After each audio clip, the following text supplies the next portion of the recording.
आपने कहा अभी सीजीआई ने कहा था कि लोकतंत्र में प्रेस का मजबूत होना बहुत ज़रूरी है। जी, अब आप बताइए, ये चाय की दुकान पर। मैं चाय के लिए बोला आप हाँ? चाय पहले अरे चाय नहीं पीते। हाँ बोलिए, आप क्या मानते हैं कि 2024 के चुनाव का माहौल क्या है? ये अरविंद केजरीवाल गर्म कर रहे हैं माहौल। इनका कोई महत्व ही नहीं रहेगा। हाँ, इनका कोई महत्व ही नहीं रहेगा। ये कहीं नहीं है। कह रहे हैं कि मोदी जी हमको पोस्टर पर देखिए एफआईआर करवा दिए और ये, हाँ? ये सीरियस आदमी नहीं है। आपका क्या विचार है? क्या चीज़? 2024 के चुनाव का माहौल क्या है? देखो, ये खाली सिर्फ जो है माहौल ख़राब करने के लिए, मतलब एक करे तो वो सही, दूसरा करे तो वो ख़राब। मतलब यहाँ जो है सिर्फ क्या किया जा रहा है कि मतलब एक पब्लिक जो है, मतलब कोई पार्टी है, मतलब आज तक कभी भी जो है किसी भी राजनीतिक दल ने कभी ऐसा नहीं किया गया। हाँ, यहाँ तक आप किसी भी राजनीतिक दल को देखो, जो हम संविधान जब से बना या जब से भारत आज़ाद हुआ है, कभी भी जो है ना पार्लियामेंट में ऐसा हुआ, ना आम माहौल में क्या कभी। हो गया पार्लियामेंट? पार्लियामेंट में जो अभी पार्लियामेंट ने चलने दिया, मतलब कभी भी क्या सत्ताधारी पार्टी ने कभी ऐसा किया है कि मतलब सत्ताधारी हाँ, ऐसा मुझे भी याद नहीं आ रहा। नहीं, सत्ताधारी पार्टी ने कभी। लेकिन ऐसा है कि हो सकता है अडानी पे चर्चा न चाहते हो। तो बात यही है ना, मतलब जो विपक्ष जो होता है वो लेकिन राहुल गांधी ने अपमान नहीं किया। नहीं किया। अब अपमान किया, मैं उन रिकॉर्डिंग को सुन रहा हूँ। मैं जो उनने वहाँ कहा था, वहाँ आरएसएस की जिसके पिताजी आरएसएस में थे, उस लड़की ने ये सवाल उठाया था। हाँ, कि पहले नहीं, जो वो दोनों अलग अलग प्रोग्राम थे। मैं कह रहा हूँ, जब उसके मन में भी वो जिस प्रोग्राम में आरएसएस के वर्कर की डॉटर ने सवाल किया था, वो दूसरा कार्यक्रम था। कार्यक्रम और की बात नहीं कर रहा हूं, मैं कार्यक्रम का, मैंने कहा उसके मन में भी शंका थी। उसके मन में भी एक शंका थी। उसके मन में भी एक शंका थी हमारे लोकतंत्र के बारे में।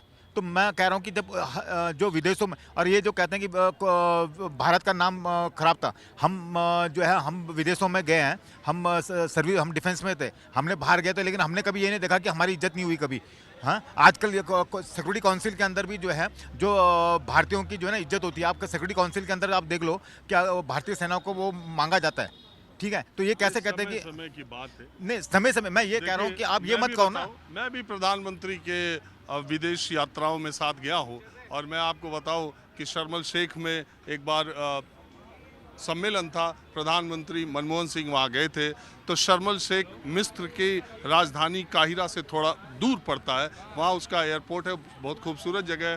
तो सारे राष्ट्रों के जो मुखिया थे, किसी का जो प्लेन था, जो जहाज़ था, वो शर्म एल शेख के एयरपोर्ट पर नहीं रहा, सारे को ड्रॉप करके वो काहिरा चला गया।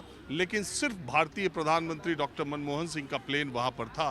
तो वहाँ आमतौर पर कोई ये नहीं कहता है कि प्राइम मिनिस्टर, वहाँ पे मोदी या मनमोहन सिंह, वहाँ पे होता है कि इंडियन प्राइम मिनिस्टर यहीं रहेंगे और उनका प्लेन यहीं पर रहेगा। और ऐसी भारत की जो ख्याति है, वो 140 करोड़ लोग और सबसे पुरानी संस्कृति, बहुत सारी चीज़ें उसके लिए शामिल है। लेकिन भारत का हर प्रधानमंत्री हमारे देश का सिरमौर और हमारे सम्मान के काबिल है, और हम ऐसी मान्यता रखते हैं कि भारत के प्रधानमंत्री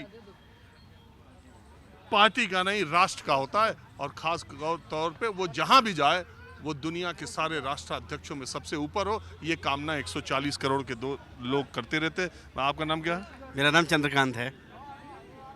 क्या करते हैं? मैं जॉब करता हूँ, प्राइवेट जॉब। अरे हम यही 2024 के चुनाव का माहौल क्या है पता कर रहे हैं। 2024 केजरीवाल का अभी देखिए 2024 की बात किया जाए तो कोई नहीं है टक्कर में, मोदी जी के बराबर कोई भी नहीं है। जिस हिसाब से चल रहा है, जैसे आम आदमी पार्टी की अगर बात करें, मनीष सिसोदिया जी जेल में हैं, और मुझे लगता है जब तक इलेक्शन होंगे 2-4 मंत्री और इनके जेल में ही होंगे। अरे यार, जेल में रहना भारत के नेताओं का आभूषण है। अभी इसी सरकार में, केंद्रीय सरकार में कितने लोग जेल में रह चुके मालूम है? नहीं, जेल में तो रह चुके हैं, लेकिन एक शराब घोटाले में जेल में जाना, फिर उस पर उनकी लगातार न्यायिक अभी हिरासत तो बढ़ाते जा रहे हैं। कन्विक्शन हो, एक्विटल हो, कन्विक्ट हो, दोषी पाए जाए उनको जेल हो कि एक्विटल हो जाए, अभी उसमें सवाल है। तो भारत में नेताओं का तो आप देख ही रहे हैं। हाँ जी बोलिए। बड़ा शर्मा रहे यार। रूपल गुप्ता नाम है, बाकी आप पूछिए। क्या इतना शर्मा रहे हो, पहले ही बता। शर्मा नहीं रहे। क्या विचार है, राजनीति में कुछ है जानकारी? जो 2019 में था वही 2024 में होगा। कहीं और बढ़ के तो नहीं आ जाएंगे? बढ़ सकते हैं, कम नहीं सकते। 400 तो नहीं आ जाएंगे? 400 तो शायद नहीं आएंगे, लेकिन हाँ 2019 से कम नहीं होगा। और विपक्ष में कोई आगे बढ़ेगा कि सब जहाँ थे वहीं रहेंगे? विपक्ष में ही रहेगा, विपक्ष में ही रहेगा जहाँ रहना था। कांग्रेस सब जहाँ है अपनी सब वहीं होंगे, 2-4 सीट ऊपर या नीचे, इससे ऊपर कुछ नहीं तो होगा। ये माहौल जो बना रहे, माहौल तो बनता रहेगा, पहले भी बना था, अभी भी बन रहा है। आप बताएं। भाई सर सेम है। सेम है मतलब आप भी गुप्ता है? हाँ जी। चलिए ठीक है, माहौल क्या है मैं बस आज इतना ही। अगले एपिसोड में मैं दिल्ली के बाहर कहीं से हाजिर हूँगा। कैमरामैन कालीकांत झा के साथ राजीव रंजन, न्यूज़ 24 दिल्ली।